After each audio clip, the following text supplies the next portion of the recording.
ముందుగా నా దేవాది దేవుడికి కోట్లాది వందనాలు. ఎన్ని వందనాలు చెప్పినా తనివి తీరదు. Praise the Lord. అందరికీ వందనాలండి. Praise the Lord. ప్రతి ఒక్కరు కూడా ఈ ప్రపంచంలో ఈ బైబిల్ గ్రంథంలో ఏమైతే రాసి ఉన్నదో ప్రతిది కూడా అది నెరవేర్పు జరుగుతుంది. దేవుడు చెప్పిన మాట ఖచ్చితంగా జరుగుతుంది. ఈ లోకపు నటన గతించిపోతుంది. దేవుడు మాట తప్పని దేవుడు. ఆయన చెప్పిన ప్రతిదీ కూడా ఈ భూలోకంలో జరుగుతూ ఉన్నాయి. దయచేసి ప్రతి ఒక్కరు కూడా శ్రద్ధ కలిగి వినండి. మీరు హిందూ, ముస్లిం, క్రిస్టియన్గా బ్రతుకుతున్నా ఇంకా ఎవరైనా సరే భూమి మీద ఇంకెంతోమంది ఉన్నారు. బౌద్ధిస్టులు, బుద్ధిస్టులు, లేదా నాది ఆ కులము, నాది ఈ కులము, నాది ఆ మతము, నాది ఈ మతము అనుకున్న ప్రతి ఒక్కరు చాలామంది ఉన్నారు. కొంతమంది మనుషుల్ని వేరు చేస్తూ మాట్లాడుతూ ఉన్నవారు ఉన్నారు. కొంతమంది అందరూ ఒకటే అని ఐక్యత కలిగి జీవిస్తూ ముందుకు వెళుతూ అందరికీ ప్రభువై ఉన్నాడు, అందరిలో ఉన్నాడు, మనందరం ఒక్కటే అని కొంతమంది ఉన్నారు. ఏదైనా రెండు గుంపులు. నేనంటాను, ఈ అంత్య దినాల్లో దేవుడు ఏం చెప్పాడో సమస్తము జరుగుతున్నాయి కనుక దేవుడు ద్వారం దగ్గరే ఉన్నాడు. మత్తయి సువార్త 24:33 ప్రకారం ఆయన రాకడకు ముందు మానవులు ప్రతి ఒక్కరు కూడా దేవుణ్ణి తెలుసుకోవాలి. అయితే భయభక్తులతో ఉన్నవారికి దేవుడు ఈరోజు కొన్ని విషయాలు మీతో పంచుకోవాలి. అంశం ఏంటంటే, దేవుడు ఉన్నాడు అని నమ్మి దేవుని యందు భయభక్తులు కలిగి ఉంటే నీవు ఆయన ఏమిస్తాడు, ఏమి చేస్తాడు, నీవు భయభక్తులు కలిగి ఉంటే ఆయన నీకు ఏమిస్తాడు, ఏం చేస్తాడు అన్నది ఈరోజు ప్రాముఖ్యమైనది. మొట్టమొదటిగా ఈ భూమి మీద దేవుడు నీకు తోడుండి నిన్ను సంతోషపరుస్తాడు. తర్వాత ఏమిస్తాడు అంటే పరలోక రాజ్యం ఇస్తాడు ఆయన.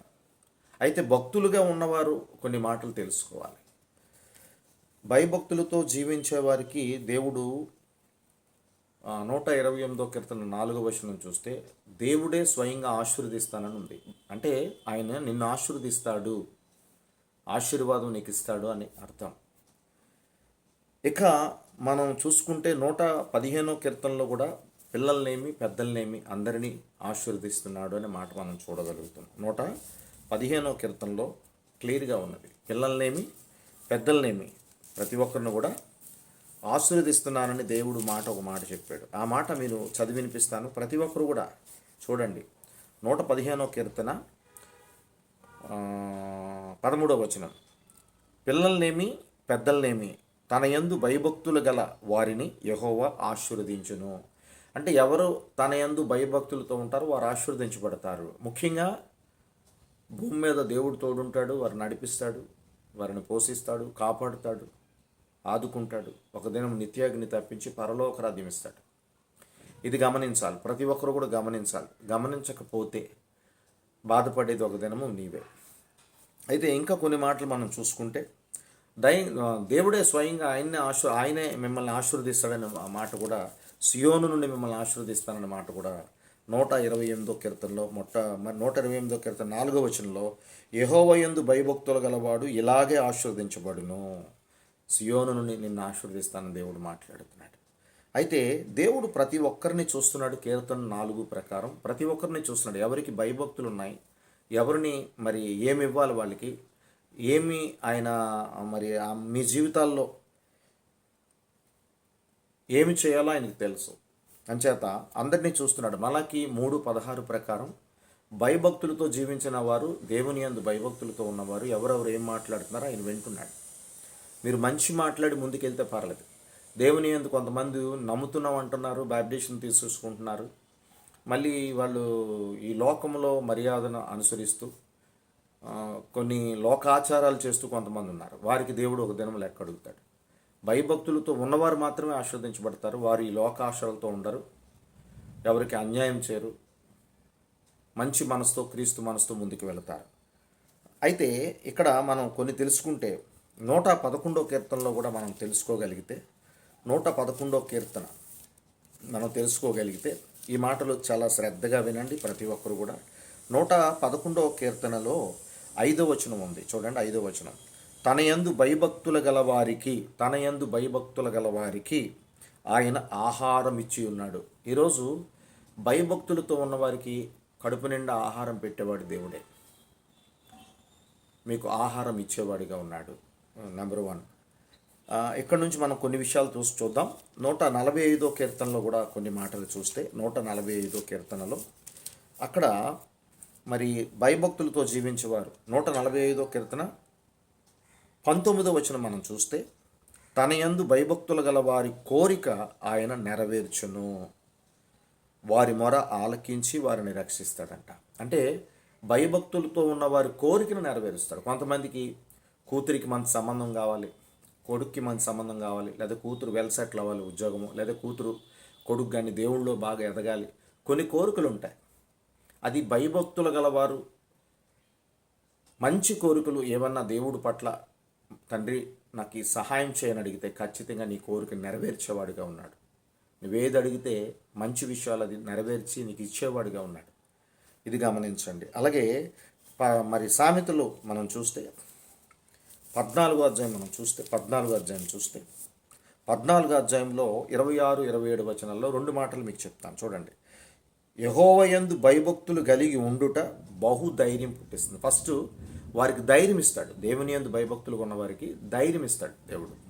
అలాగే 27 వచనం, యెహోవాయందు భయభక్తులు కలిగి ఉండుట జీవపు ఊట. యెహోవాయందు భయభక్తులు కలిగి ఉండుట జీవపు ఊట, అది మరణ పాశములో నుండి విడిపించును. నిన్ను విడిపించే దేవుడుగా ఉన్నాడు. ఎవరికైతే భయభక్తులతో ఉన్నారో వారికి దేవుడు విడిపించేవాడిగా ఉన్నాడని క్లియర్గా మరి మనం చూడగలుగుతున్నాం. అలాగే సామెతలు 19వ అధ్యాయంలో ఒక మాట చూస్తే 19వ అధ్యాయంలో 23వ వచనంలో ఒక మాట చూద్దామండి. యెహోవాయందు భయభక్తులు కలిగి ఉండుట జీవ సాధకము, అది కలిగిన వాడు తృప్తుడై అపాయము లేకుండా బ్రతుకును. ఎవరైతే భయభక్తులతో ఉండి దేవుని యందు ఉంటారో వారికి దేవుడు అంటున్నాడు తృప్తి అయిన జీవితం ఇచ్చి వారికి ఎటువంటి అపాయం లేకుండా కాపాడుతూ బ్రతికిస్తాడని మాట మనం చూడగలుగుతున్నాం. చూసారా, నిన్ను బ్రతికించే దేవుడుగా ఉన్నాడు. నీకు ఎటువంటి అపాయం లేకుండా అంటే తన దేవదూతల నుంచి నిన్ను నడిపించేవాడిగా ఉన్నాడు. తన రెక్కల చాటు పెట్టి కాపాడేవాడిగా ఉన్నాడు. ఇది తెలుసుకోవాలి ప్రతి ఒక్కరు కూడా. తర్వాత ఇంకొన్ని మాట మనం చూడగలిగితే మరి సామెతలు 3వ అధ్యాయంలో 7వ వచనంలో ఒక మాట ఉంది. నీకు చూడండి, ఇక్కడ చదువుకోండి. సామెతలు 3వ అధ్యాయం 7, 8 వచనాలు చదువుకోండి. నీకు మంచి ఆరోగ్యము కలిగించే దేవుడిగా ఉన్నాడు. నీకు మంచి ఆరోగ్యం ఇచ్చేవాడుగా ఉన్నాడు. ఏమిస్తాడు అంటే నీకు మంచి ఆరోగ్యం ఇస్తాడు. ఇది గమనించండి, ప్రతి ఒక్కరు కూడా గమనించాలి. మరి అలాగే కొన్ని మాటలు మనం చూస్తే మరి సామెతలు మనం చూస్తే సామెతలలో 10:27 ఒక మాట ఉంది. 10:27 ఒక మాట ఉంది. 10:27 సామెతలు 10:27లో చూడండి, యెహోవాయందు భయభక్తులు కలిగి ఉండుట దీర్ఘాయువుకు కారణము. దేవుడికి స్తోత్రం చెప్పండి. దీర్ఘాయువుకు కారణమగును. ఆ కింద వచనం చూస్తే ఇది చాలా కఠినముగా ఉంది చూడండి. భక్తిహీనులు ఆయువు తక్కువైపోవును. దేవుడి చిత్తమైతే భక్తిహీనుల కోసం నెక్స్ట్ వీడియో మాట్లాడతాను భక్తిహీనుల కోసం. చూడండి, యెహోవాయందు భయభక్తులు కలిగి ఉండుట దీర్ఘాయువుకు కారణం అన్నాడు. భక్తిహీనులు ఆయువు తక్కువైపోవును అన్నాడు. ఇది గమనించండి. భక్తిపరులకి ఆయన దీర్ఘాయువు ఇచ్చే దేవుడిగా ఉన్నాడు. దేవుడి చిత్తమైతే భక్తిహీనుల కోసం నెక్స్ట్ వీడియో నేను మాట్లాడతాను. ఇక నువ్వు తెలుసుకోకపోతే భక్తి ఉంటే దేవుడు కాపాడుతాడు. మన ఆదికాండం నుంచి ప్రకటన గ్రంథం వరకు మీరు చూసుకుంటే భక్తిగా ఉన్న ప్రతి ఒక్కరిని రక్షించాడు. షద్రక్, మెషక్, అబేద్నెగోల్ని అగ్నిగుండంలోంచి రక్షించాడు, కాచి కాపాడాడు. దానియేలు గారిని సింహాల గృహంలో వేసేస్తే సింహాలు నోటుపాలైపోకుండా ఆయన భక్తిపరుడుగా ఉన్నాడు గనక తన ప్రార్థన విని తనని రక్షించుకున్నాడు. ఇంకా మనం బైబిల్ గ్రంథంలో చాలామంది ఉన్నారు. ఈరోజు దేవుని యందు భయభక్తులు నీకు ఉంటే నిన్ను తప్పించేవాడిగా ఉన్నాడు, కాపాడేవాడిగా ఉన్నాడు, నిన్ను రక్షించేవాడిగా ఉన్నాడు, నిన్ను విడిపించేవాడిగా ఉన్నాడు, నీకు తృప్తి అయిన జీవితం ఇచ్చి దీర్ఘాయువు ఇచ్చే దేవుడిగా, ఒక దినము నిత్యాగ్ని తప్పించి పరలోక రాజ్యం ఇచ్చే దేవుడిగా ఉన్నాడు. ఈ వీడియో ఎంతమంది అయితే ఈ మాటలు వింటున్నారు, ప్రతి ఒక్కరూ మీ భక్తిని కాపాడుకోండి. దేవుడు మిమ్మల్ని కాపాడుకుంటాడు. God bless you all. Praise the lord. నీకు నచ్చితే ఈ వీడియో లైక్ చేయి, సబ్స్క్రైబ్ చేయి, షేర్ చేయండి. బ్రదర్ సైలెస్ పాల్ వీడియోస్ చూడండి. God bless you all. Praise the lord. మిమ్మల్ని మీ కుటుంబాన్ని దేవుడు బహుబలంగా దీవించును గాక. ఆమేన్.